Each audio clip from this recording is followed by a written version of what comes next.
In the quiet heart of Arkansas lies a town called West Memphis, a place where life moved slowly, where neighbors knew each other's names, and where children once played freely beneath open skies.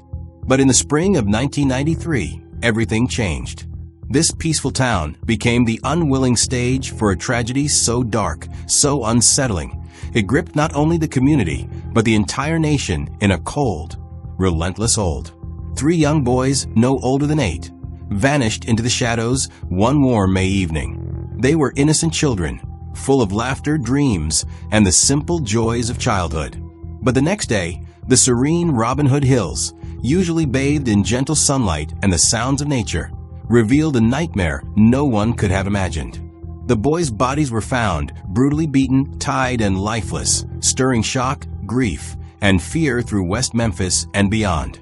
In the aftermath, the world watched as 3 teenagers from the town were arrested, charged, and eventually convicted for a crime that would haunt the community for decades. Their names, Damian Eccles, Jason Baldwin, and Jesse Miskelly Jr., became synonymous with one of the most controversial and haunting criminal cases in American history. But was justice truly served? Or did something far more complex, far darker, lurk beneath the surface? Tonight, we journey deep into the heart of West Memphis in 1993. We'll uncover the facts, explore the mysteries, and listen to voices silenced by time and circumstance. This is not just a story about crime. It's a story about truth, belief, fear, and the price paid when justice is called into question. Prepare to step into a world where nothing is as simple as it seems, and the line between guilt and innocence blurs beneath the weight of suspicion, desperation, and hope. May 5, 1993. A day that began like any other in West Memphis, Arkansas. The sun rose over the quiet streets, and 3 young boys, Stevie Branch, Christopher Byers, and Michael Moore, set out on what seemed an ordinary afternoon adventure. Just 8 years old, the boys were inseparable friends, known in their neighborhood for their boundless energy and bright smiles. On that day, they hopped on their bicycles, eager to explore the woods and trails near their homes, just as children do everywhere. They promised their families a simple ride and a quick return, unaware that this afternoon would mark the last time they were seen alive. As the sun dipped behind the horizon and evening crept in, worry began to spread through the tight-knit community. The boys hadn't come home. Search parties formed quickly. Friends, neighbors, and law enforcement scoured every inch of the nearby woods, calling out their names, desperate for any sign. Then, in the early hours of May 6th, the horror revealed itself. In a shallow drainage ditch within Robin Hood Hills, the very woods the boys had planned to explore, their bodies were found. What greeted those who stumbled upon the scene was unthinkable. Stevie, Christopher, and Michael had been stripped naked. Their small bodies bore the marks of unspeakable violence. They had been beaten mercilessly. Their hands and feet were bound tightly behind their backs with ropes, their bodies cruelly hog-tied, helpless, vulnerable. But the brutality didn't end there. Christopher Byers had been castrated. The shockwaves rippled through West Memphis instantly. What kind of darkness could drive someone to such savagery? Who could commit a crime so horrifying in a town where everyone knew everyone? The initial crime scene baffled investigators and terrified the community. Experts later analyzed the scene and the nature of the wounds, painting a grim picture. Criminologists described the crime as ritualistic, symbolic, even evidence of rage, cruelty, and something deeply personal. The way the boys were bound, the ferocity of the attack, and the mutilation indicated more than a random act of violence. Some saw echoes of a brutal ritual, sparking whispers of satanic influences and occult practices. Others saw signs of a crime born out of rage, jealousy, or twisted obsession. Yet, despite the horrifying clarity of the crime's brutality, the motive remained elusive. How could 3 innocent boys have become the targets of such merciless violence?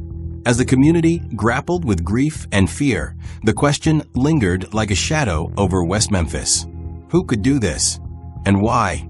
Tonight, we peel back the layers of this dark day, examining every detail of the crime, its timing, its nature, and the chilling impact it had on a town forever changed.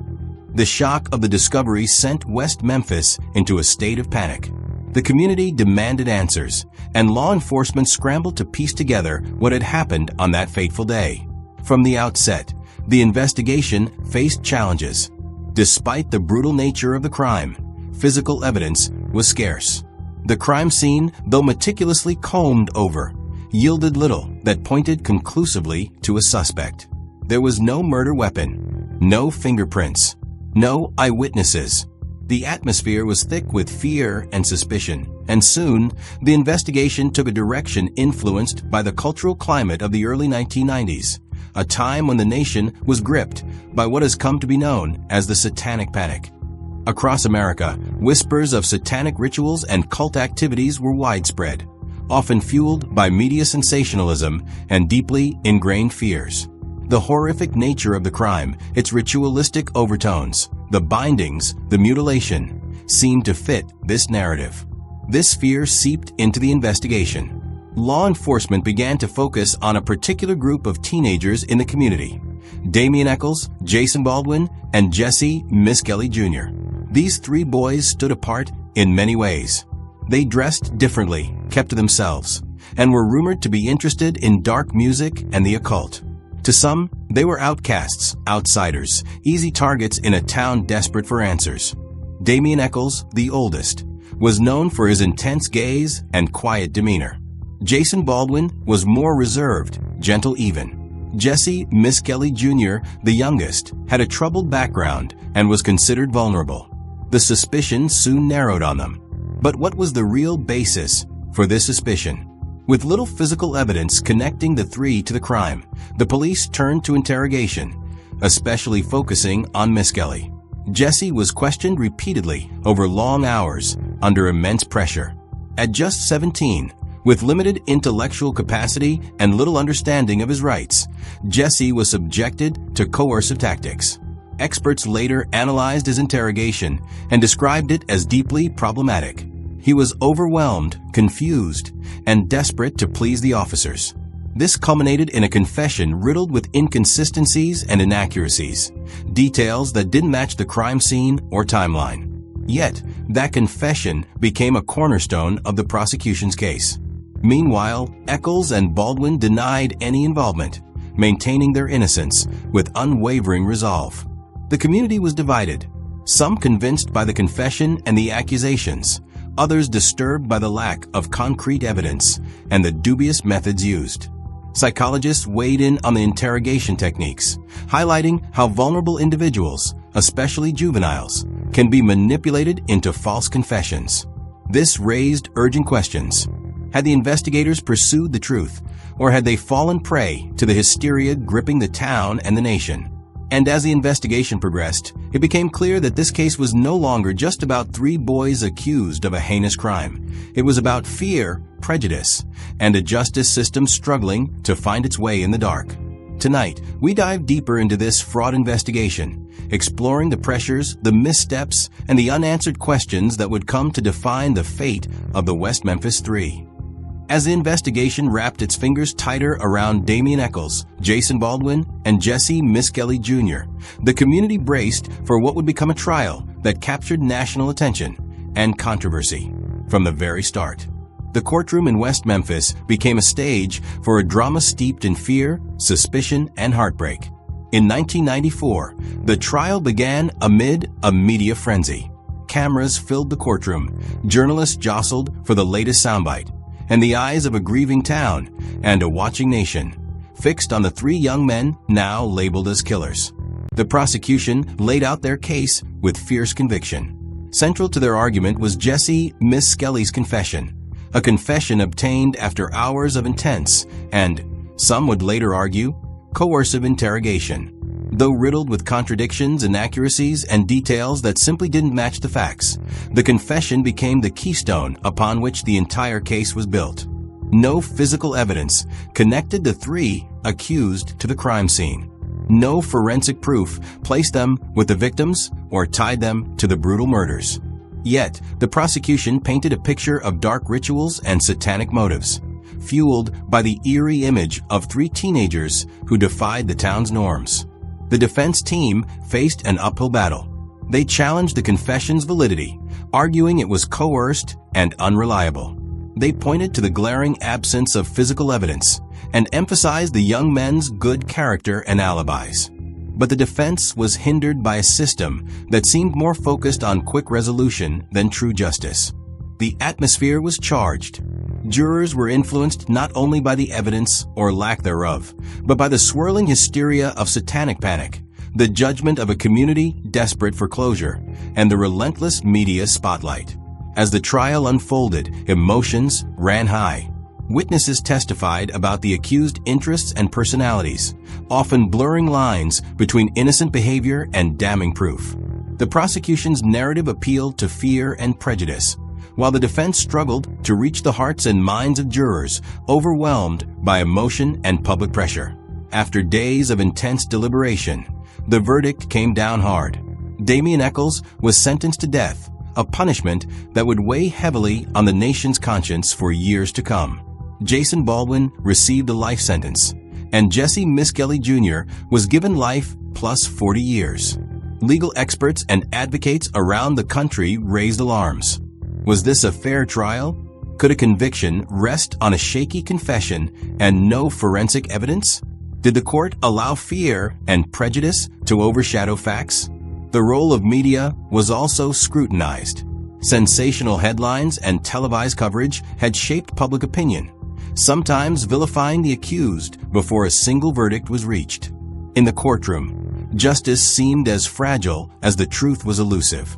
Tonight, we recount the tense courtroom battles, the fragile threads of evidence, and the heavy weight of verdicts that would define the lives of 3 young men and a community forever changed. The verdicts were handed down, the gavel struck, and the courtroom emptied. But the story of the West Memphis Three was far from over. Across the nation, a wave of shock and outrage began to swell. Many questioned how 3 teenagers, sentenced so harshly, could be guilty beyond a shadow of doubt without solid physical evidence. The whispered doubts that began in small circles grew into a chorus of public outcry. Media coverage exploded. News outlets dissected every angle of the case, some presenting the accused as guilty, others raising troubling questions about the fairness of the trial. But it was the arrival of a groundbreaking documentary series that truly shifted the conversation. The Paradise Lost trilogy, released over several years, peeled back the layers of the case with unflinching honesty. It introduced viewers to the accused, not as monsters, but as young men caught in a terrifying legal nightmare. The film showcased the inconsistencies, the questionable evidence, and the passionate fight of family members and supporters determined to uncover the truth. Suddenly, the West Memphis Three became symbols, not just of a flawed legal process, but of hope and resilience. Their plight captured the attention of celebrities and activists, adding new voices to a growing movement for justice. Musicians like Eddie Vedder of Pearl Jam lent their support, using their platforms to raise awareness and funds for the legal battle. Johnny Depp also became an outspoken advocate, drawing public and media focus back to the case. Their involvement brought new energy, reminding the world that this was more than a local tragedy. It was a human story demanding justice. Meanwhile, the legal fight pressed on. Appeals were filed, evidence was re-examined, and advocates tirelessly worked to prove the innocence of Echols, Baldwin, and Miskelly. But the system was slow, resistant, and often unforgiving. Each attempt to overturn the convictions faced procedural hurdles, legal roadblocks, and lingering doubts from prosecutors determined to uphold the original verdicts. The battle stretched on for years, a grueling test of patience and faith. Yet, the public's growing skepticism about the convictions planted seeds of hope. Questions once whispered in doubt became demands for truth and accountability. Tonight, we explore this critical chapter, the aftermath that transformed a quiet Arkansas town into a flashpoint for justice reform, activism, and the enduring quest for truth. Years passed, and the West Memphis Three remained behind bars, each day a heavy burden of lost freedom, lost youth, and a shattered future. But as science advanced, a glimmer of hope appeared on the horizon. DNA testing, Technology that had not been available or fully developed during the original investigation began to rewrite what was thought to be settled. New forensic tests were performed on evidence from the crime scene, hairs, fibers, and other microscopic clues. The results told a story that challenged everything. None of the DNA matched Damien Echols, Jason Baldwin, or Jesse Miskelly Jr. Instead, the evidence pointed to unknown individuals, deepening the mystery of who had truly committed the crime. Faced with these breakthroughs and the persistent legal pressure from defense teams and advocates, the state struck a deal in 2011. In a move both unprecedented and controversial, the three men entered what is known as an Alford plea. Under this plea, they did not admit guilt. In fact, they maintained their innocence, but accepted that the prosecution had enough evidence to convict them if the case went to trial again. It was a legal compromise, a way to gain freedom without admitting to a crime they insisted they did not commit. After serving 18 long years behind bars, Damien, Jason, and Jesse walked out of prison. The world watched as they stepped into the light of freedom, men forever changed by their ordeal, yet still carrying the weight of injustice. Legal experts have debated the implications of the Alford plea ever since. Is it a victory? A bittersweet end to a painful chapter? Or does it leave too many questions unanswered? Ethically, it is a complex crossroads. It spares the state from a costly retrial, yet leaves the innocence of the men unproven in the eyes of the law. It grants freedom, but not exoneration. For Damien, Jason, and Jesse, it was freedom from the walls, but not from the shadows of doubt. Tonight, we examine the science that paved the way for their release, the legal intricacies of the Alford plea, and the emotional toll on men who left prison as free men but not declared innocent. Their story is a reminder of how fragile truth can be and how justice sometimes wears a complicated face. Freedom did not mark the end of the story for Damien Echols, Jason Baldwin, and Jesse Miskelly Jr. Though released from prison, the shadow of conviction still hung heavy over their heads. For the West Memphis Three, the fight for justice was far from over. A new chapter began, one fueled by tireless advocacy, groundbreaking legal work, and the unwavering belief that the truth would eventually prevail. At the forefront stood the Innocence Project, a non-profit organization dedicated to exonerating wrongfully convicted individuals through DNA testing and reforming the justice system. They, along with a coalition of lawyers, activists, and supporters, took up the banner of full exoneration for the three men. Recent advances in DNA technology opened fresh doors. Samples previously tested with older methods were re-examined using cutting-edge techniques, revealing genetic material that did not match any of the West Memphis Three, but instead hinted at an unknown suspect. This evidence reinvigorated the push to uncover the true perpetrator and clear the names of the wrongfully convicted. But the path was neither smooth nor guaranteed. Post-conviction advocacy is a battleground fraught with legal hurdles, bureaucratic resistance, and the uphill struggle against deeply entrenched systems. For Damien, Jason, and Jesse, and for those fighting on their behalf, every step forward was hard-earned. Public support remained a vital lifeline. Celebrities like Johnny Depp and Eddie Vedder continued to raise awareness, drawing attention to the ongoing injustice and mobilizing resources for the legal fight. Social media and grassroots movements amplified their voices, ensuring that the story of the West Memphis Three remained in the public eye. Yet, the pursuit of justice in cases like this reveals the stark realities of a system slow to admit mistakes and quick to close files. Experts in criminal justice warn of the complexities involved in overturning convictions after release, the political and emotional stakes high on all sides. Still, the unwavering determination of advocates serves as a beacon, a testament to the power of hope and the relentless quest for truth. Tonight, we explore this ongoing struggle, the battles fought beyond the prison gates, the breakthroughs in science, and the collective will of a community and a nation demanding justice, not just for three men, but for all who have been wrongfully condemned. As the years passed and the West Memphis Three walked free, unanswered questions continued to haunt the case. Who truly committed the brutal murders of Stevie Branch, Christopher Byers, and Michael Moore? With the original suspects no longer behind bars, but not legally exonerated, attention turned toward alternative possibilities, other individuals whose names had long been whispered but never thoroughly investigated. One theory that has gained traction involves a serial killer truck driver, a shadowy figure roaming the highways, whose suspected crimes echoed patterns eerily similar to the West Memphis murders. Investigators explored leads connecting this mysterious figure to other unsolved child abductions and murders in the region. Could this man be the real culprit, responsible for crimes that left families shattered and communities terrified? Other theories speculate on different motives and suspects, ranging from local criminals with histories of violence to acquaintances of the victims who might have harbored dark secrets.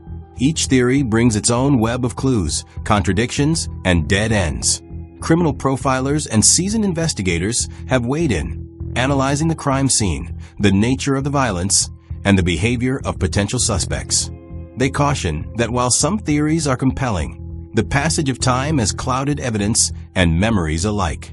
Yet, the possibility that the true perpetrator remains free adds a chilling layer to this already complex story. For families still seeking closure, and for a community eager for peace, the lingering uncertainty is a wound that refuses to heal. Tonight, we examine these alternative theories with a critical eye, sifting through facts, suspicions, and expert insights. Because in a case where truth is elusive, every theory, every lead, carries the hope of justice yet to be served. As we come to the close of this journey through one of the most controversial and heart-wrenching cases in modern history, we are left with a powerful reminder. Justice is never simple. The story of the West Memphis Three is more than a tale of crime and punishment. It is a story of innocence lost and freedom delayed, of a community gripped by fear, a justice system tested by its own flaws, and three young men caught in a nightmare not of their own making. Despite the conviction and years spent behind bars, the truth remains tangled, questions unanswered, doubts unresolved. Their fight did not end with their release. It continues every day in courtrooms, in labs where DNA evidence is retested, and in the hearts of those who believe in the power of justice and redemption. As viewers and citizens, we have a role to play, supporting organizations dedicated to justice reform, raising awareness about wrongful convictions, and staying informed about cases like this helps ensure that no one else suffers the same fate. The story of Damien, Jason, and Jesse challenges us to look beyond fear and prejudice, to seek truth with courage and compassion. May their journey inspire us all to stand for justice, even when it is difficult. Thank you for watching and for joining this important conversation. Before we part, let's take a moment to hear from you, the viewers who have followed this story with keen eyes and open hearts. In this Q&A session, we address some of your most thoughtful questions and comments from previous videos.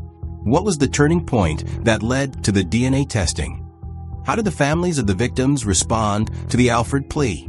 What challenges do legal teams face in seeking full exoneration after release? Your engagement drives this conversation forward and helps shine a light on stories that matter. We also want to share a glimpse behind the scenes, the painstaking research, the countless hours spent reviewing court documents, interviews, and evidence. Bringing a story like this to life requires dedication and respect for the truth. Thank you for trusting us to tell it. If you want to learn more, we've included links to documentaries, books, and organizations working tirelessly for justice. Together, we can ensure that stories like the West Memphis Three are never forgotten, and that justice grows stronger with every voice raised.